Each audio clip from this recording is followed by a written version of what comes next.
Welcome to VLSI. இன்னைக்கு நம்ம என்ன டாபிக் பார்க்க போறோம்னா, ஜென்ரேட் கான்செப்ட் இன் வெரிலாக். இதுல வந்து பார்த்தீங்கன்னா, for loop, if else statement and case statement பார்க்கலாம். மெயினா வந்து ஜென்ரேட் பிளாக் வந்து எதுக்கு யூஸ் பண்ணுவாங்க அப்படின்னு பார்த்தோம்னா, இன்ஸ்டன்ஷியேஷன் பர்ப்பஸ்க்கு தான் யூஸ் பண்ணுவாங்க. நார்மலா வந்து நம்ம ஒரு மாடியூல் இருக்குது. இன்னொரு மாடியூல்ல நம்ம இன்ஸ்டன்ஷியேட் பண்றோம். அதாவது அந்த போர்ட்ஸ் எல்லாமே வந்து பார்த்தீங்கன்னா, கனெக்ஷன் பை நேம் இல்ல order of connection method use பண்ணி நம்ம வந்து இன்ஸ்டன்ஷியேட் பண்ணுவோம். ஜெனரலா இந்த மாரி தான் நம்ம பண்ணுவோம். இப்போ வந்து நம்ம வந்து ஒரு அதே மாடியூல்ல ஒரு 1000 தடவ நம்ம இன்ஸ்டன்ஷியேட் பண்ணணும் அப்படின்னோம்னா, 1000 தடவ நம்ம எழுதிட்டு இருக்க முடியாது. அப்படியே எழுதுனாலும் அது பார்க்க நீட்டா இருக்காது. ஸோ அந்த மாரி இடத்துல என்ன பண்ணுவாங்கன்னு பார்த்தோம்னா, ஜெனரேட் பிளாக் கான்செப்ட்ட யூஸ் பண்ணுவாங்க. அதாவது நம்ம ஒரு 1000 தடவ எழுதணும்னா, அத ஒரு லூப் போட்டு எழுதிக்கலாமா? அந்த மாரி இடத்துலயும், இல்ல நமக்கு ஒரு கண்டிஷன பேஸ் பண்ணி நம்ம இன்ஸ்டன்ஷியேட் பண்ணணும் அப்படின்ற இடத்துலயும் வந்து என்ன பண்ணுவாங்கன்னா, இந்த ஜெனரேட் கான்செப்ட்ட யூஸ் பண்ணுவாங்க. இப்ப நம்ம என்னென்னலாம் நம்ம இன்ஸ்டன்ஷியேட் பண்ணலாம் அப்படின்னு பார்த்தோம்னா, மாடியூல்ஸே இன்ஸ்டன்ஷியேட் பண்ணலாம். Continuous assignments, always are initial blocks, user define primitives இது எல்லாத்தையுமே நம்ம வந்து ஜெனரேட் பிளாக் யூஸ் பண்ணி இன்ஸ்டன்ஷியேட் பண்ணலாம். இதே ஜெனரேட் பிளாக்குக்குள்ள நம்ம என்னென்னலாம் பண்ணக்கூடாது அப்படின்னு பார்த்தோம்னா, போர்ட்ஸ் டிக்ளரேஷன் அதாவது இன்புட் போர்ட், அவுட்புட் போர்ட் இந்த மாரிலாம் நம்ம டிக்ளேர் பண்ணக்கூடாது. பாராமீட்டர்ஸ் டிக்ளரேட் பண்ணக்கூடாது. பாராமீட்டர்ஸ யூஸ் பண்ணிக்கலாம். ஆனா அதுக்குள்ள வந்து நம்ம டிக்ளேர் பண்ணக்கூடாது. ஸ்பெசிஃபை பிளாக்ஸ் இது எல்லாமே யூஸ் பண்ணக்கூடாது. இதுல வந்து பார்த்தீங்கன்னா 2 டைப்ஸ் இருக்கு. ஆல்ரெடி நான் சொன்னேன். இப்போ ஒரு கோட வந்து நம்ம நெறைய டைம் வந்து இன்ஸ்டன்ஷியேட் பண்ணணும் அப்டின்னா லூப் யூஸ் பண்ணுவோம். அதான் சொல்லிக்கிறோம் ஜெனரேட் லூப். 2வது கண்டிஷன பேஸ் பண்ணோம்னா ஜெனரேட் கண்டிஷனல் மெத்தட் யூஸ் பண்ணி பண்ணலாம். ஃபர்ஸ்ட் வந்து பார்த்தீங்கன்னா, ஜெனரேட் லூப் பார்க்கலாம். ஜெனரேட் லூப் பார்த்தீங்கன்னா, நார்மல் ஃபார் லூப்பும் அதுவும் ஒரே மாரி தான் இருக்கும். என்ன டிஃபரன்ஸ் அப்படின்னு பார்த்தோம்னா, இதுல வந்து ஜென்வேர் அப்படின்ற ஒரு கீவேர்ட் வந்து யூஸ் பண்ணியிருப்போம். அதாவது லூப் வேரியபிள் டிக்ளரேஷனுக்கு நம்ம யூஸ் பண்ணியிருப்போம். இது வந்து மெயினா எதுக்கு யூஸ் பண்றாங்க அப்படின்னு பார்த்தோம்னா, ஒரு கோட வந்து மல்டிபிள் டைம் இன்ஸ்டன்ஷியேட் பண்ணணும் அப்படின்ற இடத்துலலாம் வந்து ஜெனரேட் லூப் யூஸ் பண்ணுவாங்க. இந்த ஜென்வேர் கீவேர்ட் இதெல்லாம் யூஸ் பண்ணிக்கலாம். ஒரு டேட்டா டைப் டிக்ளேர் பண்றோம் இல்லைங்க, அந்த டேட்டா டைப் வந்து இன்டிஜர் டேட்டா டைப்பா தான் இருக்கணும். இந்த ஜெனரேட் கான்செப்ட் வந்து எலாபரேஷன் டைம்ல வந்து எக்ஸிட் ஆயிருக்கும். இதே வந்து சிமுலேஷன் டைம்ல வந்து டிஸப்பியர் ஆயிரும். இந்த எலாபரேஷன் டைம்னா என்ன? சிமுலேஷன் டைம்னா என்ன? அப்படின்றத அப்கமிங் வீடியோல நம்ம பார்க்கலாம். இப்ப வந்து இதுலயும் பார்த்தீங்கன்னா, நெஸ்டட் ஃபார் லூப் மாரி நாம இதுலயும் வந்து ஜெனரேட் லூப்லயும் நெஸ்டட் பண்ணலாம். அப்படி பண்றப்ப என்ன ஆகும்னா, அந்த ஜென்வேர் கீவேர்ட் யூஸ் பண்றோம்ல ஒரு வேரியபிளுக்கு, அப்ப நெஸ்டட் லூப்னா 2, 3 லூப் நம்ம டிக்ளேர் பண்ணுவோம். ஃபார் லூப்பே 2, 3 தடவ நம்ம டிக்ளேர் பண்ணுவோம். அப்படி யூஸ் பண்றப்ப, அந்த யூஸ் பண்ற அந்த லூப் வேரியபிள் வந்து வேற வேற வேரியபிள் யூஸ் பண்ணணும். இல்லைன்னா நமக்கு வந்து எரர் வர சான்சஸ் இருக்கு.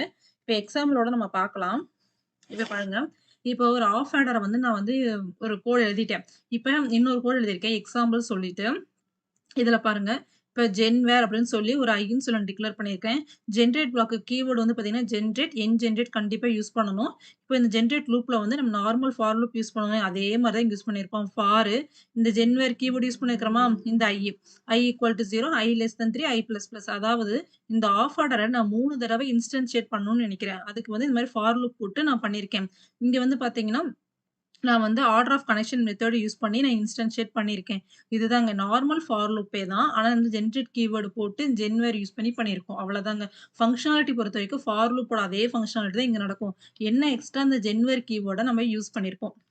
நெக்ஸ்ட் என்ன அப்படின்னு பார்த்தோம்னா, ஜெனரேட் கண்டிஷனல். அதாவது ஒரு கண்டிஷன பேஸ் பண்ணி நம்ம வந்து இன்ஸ்டன்ஷியேட் பண்றோம் அப்படின்னம்னா, அத வந்து ஜெனரேட் கண்டிஷனல் அப்படின்னு சொல்லி சொல்லுவாங்க. இதுல வந்து 2 ஸ்டேட்மெண்ட் இருக்கும். ஒண்ணு வந்து இஃப் எல்ஸ் ஸ்டேட்மெண்ட், இன்னொன்னு கேஸ் ஸ்டேட்மெண்ட். எக்ஸாம்பிள் பார்க்கலாம். இப்ப பாருங்க ஒரு ஹாஃப் ஆடர் ஒரு கோட் எழுதியிருக்கேன். ஃபுல் ஆடர் ஒரு கோட் எழுதியிருக்கேன். நான் வந்து கோட் ரொம்ப லென்த்தியா இருக்கிறனால அப்படியே மடிச்சு எழுதியிருக்கேன். இப்ப இன்னொரு கோட் பாருங்க.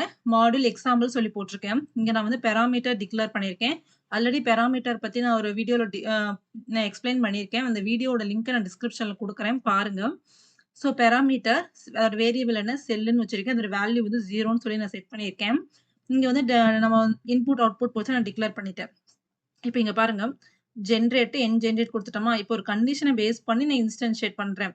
இஃப் செலக்ஷன் வேல்யூ 1ஆ இருந்துச்சுன்னா, நமக்கு என்ன ஆகும்? ஆஃப் ஆடர் வந்து இன்ஸ்டன்ஷியேட் பண்ணும்.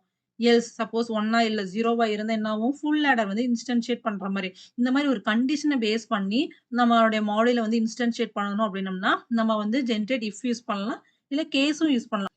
இப்ப இது கேஸ் ஸ்டேட்மெண்ட்ல நான் இத பண்ணியிருக்கேன். பாருங்க. இப்ப பாருங்க. இங்க செலக்ஷன் வேல்யூ 0வா இருந்தா, ஃபுல் ஆடர் வந்து இன்ஸ்டன்ஷியேட் பண்ணும். இதே செலக்ஷன் வேல்யூ 1ஆ இருந்தா, நமக்கு வந்து ஆஃப் ஆடர் வந்து இன்ஸ்டன்ஷியேட் பண்ற மாரி நான் பண்ணியிருக்கேன். இத நான் சிம்பிளா வந்து சொல்லணும்னா, ஜெனரேட் பிளாக் எதுக்கு யூஸ் பண்றாங்க அப்படின்னு பார்த்தோம்னா, ஒரு கோட மல்டிபிள் டைம் இன்ஸ்டன்ஷியேட் பண்ணணும் அப்படின்னா, நம்ம ஜெனரேட் பிளாக்ல போலாம். அதே வந்து கண்டிஷனல் பேஸ் பண்ணி பண்ணணும் அப்படின்னாலும் நம்ம வந்து ஜெனரேட் பிளாக்ல போலாம். அதாவது நம்ம மல்டிபிள் டைம்ஸ்னா ஃபார் லூப் யூஸ் பண்ணிக்கிறோம். இதே கண்டிஷன் பேஸ் பண்ணினா, இஃப் எல்ஸ் யூஸ் பண்றோம். இல்லைன்னா கேஸ் ஸ்டேட்மெண்ட் யூஸ் பண்ணி பண்ணிக்கலாங்க. இவ்வளோதாங்க. இந்த வீடியோ உங்களுக்கு புடிச்சிருக்கும்னு நெனைக்கிறேன். புடிச்சிருந்தா லைக் பண்ணுங்க, ஷேர் பண்ணுங்க, சப்ஸ்கிரைப் பண்ணுங்க. Thank you all.